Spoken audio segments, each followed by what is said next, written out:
You want the lobster to be feisty. I mean, you want to see activity. You want to know that it is still alive and like vivacious. When the lobster gets upset, the tail should snap.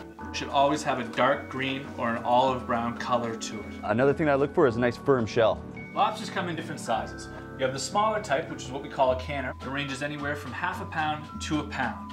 The other lobsters we have most commonly are about 1.5 pounds to 2 pounds. The jumbos range from 2.5 to 5 pounds. The best way to store an Atlantic Canadian lobster is in a lobster tank with salt water. You can certainly store Atlantic Canadian lobster in a refrigerator as well, in a pan with some holes in it. Cover it with a wet towel, because that's what kills the lobsters, the cold air that's circulating. One thing that you should not do is store them in water in the fridge. Unless you can reproduce basically salt water from the ocean, they will probably die on you within a couple of hours. And you want your lobsters to be alive when you cook them, because they deteriorate very, very fast once they're dead. You can keep an Atlantic Canadian lobster in the refrigerator for up to 2 days under the right conditions. Live lobsters come with rubber bands that go over the claw in the pincher. You keep these on for safety reasons until just before you're about to cook them. Once they're off, you want to be really, really careful. Those little creatures, they can do a number on your hand. If it's not meant to be in the flavor, then don't put it in. I haven't heard anyone want the subtle nuance of rubber band in their lobster. Cooked lobster can be stored in an airtight container in its shell in the fridge for 3 days. Outside of its shell for 4 days. Cooked lobster meat can also be frozen and kept for a later time. Frozen lobster is at least as versatile as live lobster. Frozen lobster is blast frozen to ensure its freshness and quality.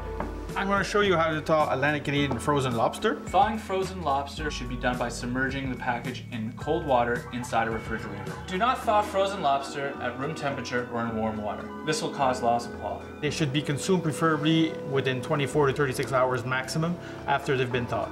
And that's how you thaw Atlantic Canadian lobster. When you start with cracking lobster, you want to first remove the claws. Just gonna take them, a little twist. If you leave them on, it makes it very hard afterwards to crack the claws. Okay. Once you have the claws removed, then you separate the actual claw from the knuckle meat. Probably one of my favorite components of the lobster is the knuckle meat. It's a cross between the texture of the tail and the texture of the claw. Some people are claw people, some people are tail people. I'm a knuckle person. You want to loosen up the claw meat just to make sure that all the liquid is out. I'll just give this a little wiggle, break that off, and then just give it a little pull. And you'll notice that that'll stay intact. Crack the back, and twist with the knife.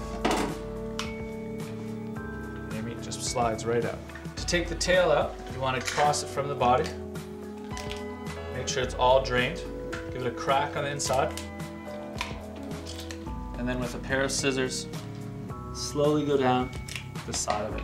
This way we'll be able to remove the whole tail out of the shell. Now all the meat is removed, looks great, and will taste even better.